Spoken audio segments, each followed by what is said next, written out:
வணக்கம் நண்பர்களே. கதையின் நாயகி மீரா. வயது 35. அரசு பள்ளி ஆசிரியே.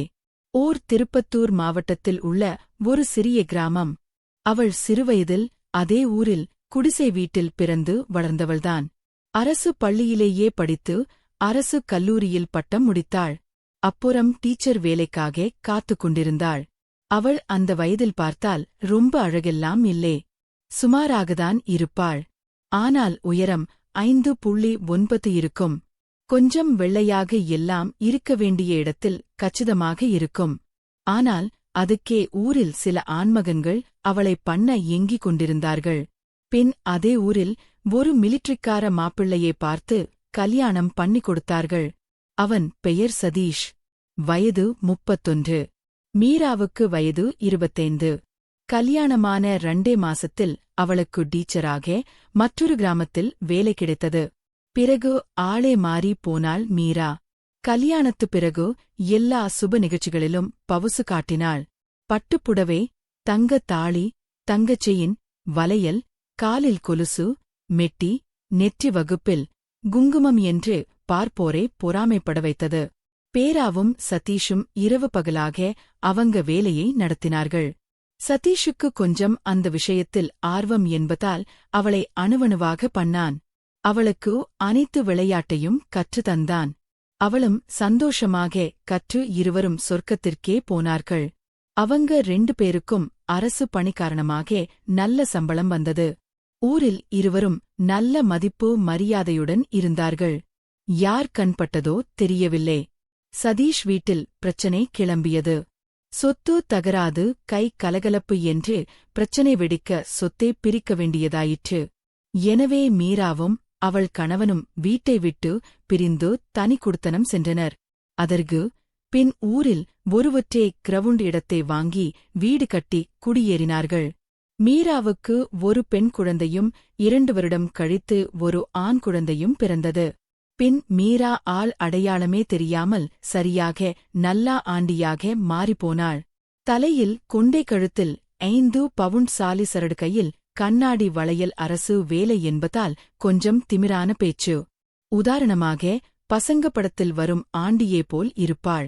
தினமும் காலை 8 மணிக்கு வீட்டிலிருந்து கிளம்பி பள்ளிக்கு ஸ்கூட்டியில் செல்வாள்.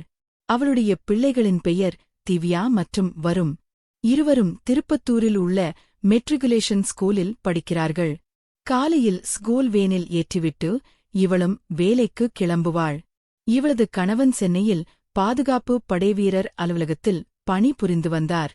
3 அல்லது 4 மாதங்களுக்கு ஒருமுறை ஊருக்கு வந்து செல்வான். பணத்திற்கு குறைவில்லாமல் சந்தோஷமாக வாழ்ந்து வந்தார்கள்.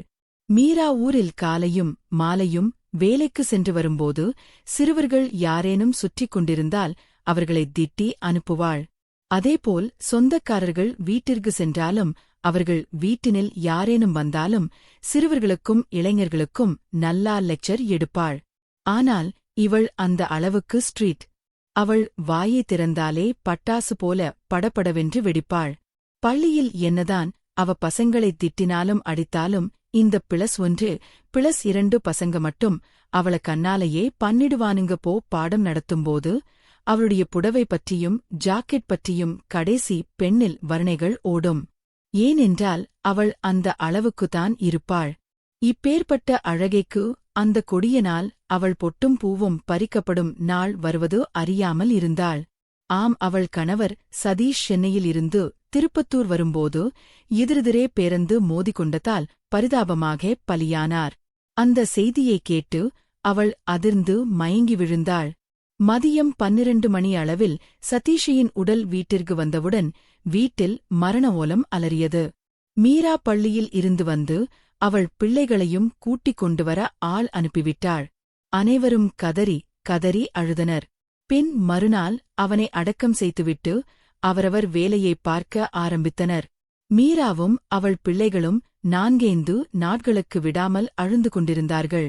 மீராவின் அம்மாவும் அப்பாவும் அவள் சொந்தக்காரர்களும் வீட்டிற்கு வரும்படி அழைத்தார்கள். சதீஷின் அப்பாவும் அம்மாவும் வீட்டிற்கு வரும்படி அழைக்க மீரா யாருக்கும் பிடி கொடுக்காமல், நான் யார் வீட்டுக்கும் போவதாக இல்லை. இது என் கணவன் கட்டிய வீடு.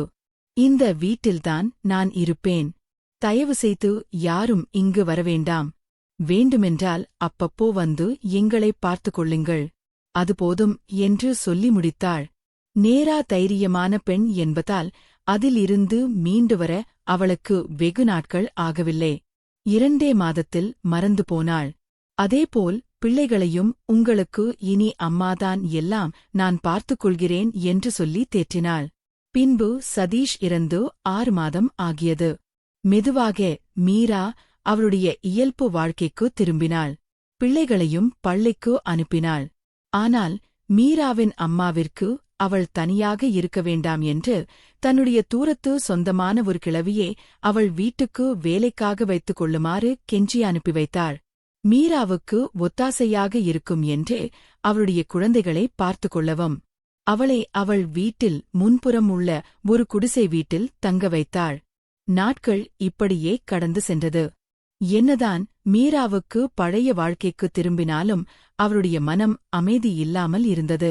இரவில் தன் பிள்ளைகளை அவர்கள் படுக்கை அறையில் படுக்க வைத்துவிட்டு தன்னுடைய அறைக்கு சென்று அவள் பாப்பாவிற்கு கேரட் கொடுத்து சந்தோஷப்படுத்துவாள். பிறகு தலையில் தண்ணீர் ஊற்றிக் கொண்டு வந்து படுப்பாள். பின்பு வேதனையால் கண் கலங்கி ஒரு வழியாக தூங்கிவிடுவாள். இவள் ஸ்கூட்டியில் வந்தாலே ஸ்கூல் பசங்க எல்லாம் தெரிந்து ஓடுவார்கள். இவள் அந்த தைரியத்தை அப்படியே மெயின்டென் பண்ணினாள். சண்டைக்கு யாரேனும் வந்தால் கூட சரிக்கு சமமாக நின்று சண்டை போடுவாள். வீட்டிலும் அவளது பிள்ளைகள் அம்மாவை கண்டாலே பயந்து நடுங்குவார்கள். அவளும் கண்டிக்க வேண்டிய நேரத்தில் கண்டித்து, பாசமாய் இருக்க வேண்டிய நேரத்தில் பாசமாயிருந்து பிள்ளைகளை வளர்த்து வந்தாள். ஊரில் உள்ள சில பெரிய ஆண்மகள்கள் அவளை அந்த மாதிரி பண்ண நினைத்தார்கள். ஆனால் யாருக்கும் அவள் மசியவில்லை. ஏனென்றால் தன்னுடைய பெயர் கெட்டுவிடும் என்று வெளியில் தெரிந்தால் அவமானம் என்றும் யாருக்கும் பிடி கொடுக்காமல் தனியாகவே இருந்தாள். என்னதான் அதன்மேல் ஆசை இருந்தாலும் அவள் இதற்கு சற்று பயந்தாள். கொஞ்ச நாள் இவள் பள்ளியில் வேதனையாக இருக்கும் பொழுது ஒரு டீச்சர், அதாவது இவளுடைய நெருங்கிய தோழி, இவளுடைய குறைகளைக் கேட்டறிந்து அவளுக்கு ஆதரவாக சில தீர்வுகளை சொன்னாள். ஏண்டி மீரா, இதுக்கெல்லாமா வேதனைப்படுவ? உன் வீட்ல கம்ப்யூட்டர் இருக்கான்னு கேட்டா. அதுக்கு மீரா இல்லன்னு சொல்ல முதல்ல அதை ஒன்னு வாங்கி போடுடி என்று அதை பத்தி சொன்னாள். உடனே மீரா, ஏண்டி உனக்கு ஏதாவது விவஸ்தை இருக்கா? நான் 2 குழந்தைகளுக்கு தாய், என்ன போய் இதெல்லாம் செய்ய சொல்றியே அப்படின்னு திட்டினாள். டீச்சர், அடியே, இப்போது இது தாண்டி பொண்ணுங்க அதிகமா யூஸ் பண்றது. என் தங்கச்சி கூட உன்ன வச்சிருக்கா என்று சொல்ல மீராவும் வேறு வழி இல்லாமல் சரிடி எனக்கும் ஒன்னு வாங்கிக் கொடு அப்படின்னு டீச்சரிடம் கேட்டார். டீச்சரும் சரி, கண்டிப்பாக உனக்கு நான் ஹெல்ப் பண்றேன். நீ முதல்ல கம்ப்யூட்டரை வாங்கி ஆர்டர் பண்ண சொன்னாள். பின் மீராவும் கொஞ்சம் நிதானம் அடைந்தாள். அவள் சொன்னபடி வீட்டில் கம்ப்யூட்டர் வாங்கி போட்டாள். பிறகு ஸ்கூல்ல இருந்து வீட்டுக்கு வந்தவுடன் அவளுடைய குழந்தைகளை விசாரித்தாள். என்ன ஹோம்வொர்க் கொடுத்திருக்காங்க, எல்லாம் பண்ணிட்டீங்களா அப்படின்னு சொல்லிட்டு அந்த கிழவியிடம், ஆயா பசங்களுக்கு போரை செஞ்சு கொடு என்று சொன்னாள். கிழவியும் பண்ணி கொடுத்து குழந்தைகளை தூங்க வைத்துவிட்டு ஆயாவும் தூங்கப் போனாள். தன்னுடைய குழந்தைகளை தூங்க வைத்துவிட்டு அவர்கள் அறையை பூட்டிவிட்டு தன்னுடைய அறைக்கு சென்று பூட்டிவிட்டு நெட்டை ஆன் செய்து அதில் வரும் படத்தை பார்த்து கொண்டே தனிமையை மறக்க முயன்றாள். அதேபோல 3 முறை 4 முறை இருந்துவிட்டு பின் ஒரு கம்ப்யூட்டரை ஆப் செய்துவிட்டு வந்து பெட்டில் படித்தாள். பின்பு தன்னை பற்றி அவளை நினைத்து கொண்டாள். நம்ம இவ்வளவு கேவலமாக மாறிவிட்டோமோ? இது மட்டும் வெளியில தெரிந்தா எந்த பயலும் என்னை மதிக்க மாட்டான். கேவலம் இந்த ஆசைக்காக இப்படி அழைகிறேனே என்று தன்னை தானே திட்டிக் கொண்டாள். இதேபோல் சில வாரம் அவளது பெட்ரூமில் இருந்தாள். ஆனால் அவளுக்கு நாளாக நாளாக இன்னும் அதிக தாகம் எடுத்தது. ஒருநாள் மீரா பள்ளிக்கு செல்லும்போது ஒரு செங்கல் சூளையை பார்த்து கொண்டு சென்றாள். அங்கே 35 வயதுடைய ஒருவன் காலை வெயிலில் கடுமையாக வேலை செய்து வந்தான். அந்த செங்கல் சூளை ரோட்டுக்கு கொஞ்சம் தள்ளி இருந்ததால் அங்கே இருப்பவர்களின் முகம் சரியாக பார்க்க முடியாது. அதனால் மீரா முகத்தை பார்க்க முடியாமல் பள்ளிக்கு சென்றாள். பின் தினமும் அந்த இடத்தை பார்த்து கொண்டே சென்று வருவாள். அன்று சனிக்கிழமை 10வது பசங்களுக்கு ஸ்பெஷல் கிளாஸ் என்பதால் காலையில் ஸ்கூலுக்கு போயிட்டு மதியம் அங்கிருந்து வீட்டுக்கு கிளம்பினேன். போகும் வழியில் என்னுடைய வண்டி ஆப்பானது. அதுவும் கரெக்டா அந்த செங்கல் சூளை அருகில். அந்த இடத்தில் ஆள் நடமாட்டம் இல்லே. நானும் என் வண்டியை ஸ்டார்ட் செய்து பார்த்தேன். ஆனால் முடியவில்லை. மதியம் 2 மணி என்பதால் உச்சி வெயிலில் என் உடம்பு வேர்த்திருந்தது. என்ன செய்வது என்று தெரியாமல் நின்றேன். அப்போது அந்த செங்கல் சூளையில் ஒருவன் என்னை நோக்கி வந்தான். ஒரு வெள்ளை வேஷ்டியும் பனியனும் போட்டுக் கொண்டிருந்தான். என்னை பார்த்து என்ன ஆச்சுமா என்று கேட்டான். நான் வண்டி ஸ்டார்ட் ஆகல என்றேன். அவன் கொஞ்சம் தள்ளுமா, நான் பார்க்கிறேன் என்று கூறினான். அவன் வண்டியை எடுத்து ஸ்டார்ட் செய்து பார்க்க அது ஸ்டார்ட் ஆகவில்லை.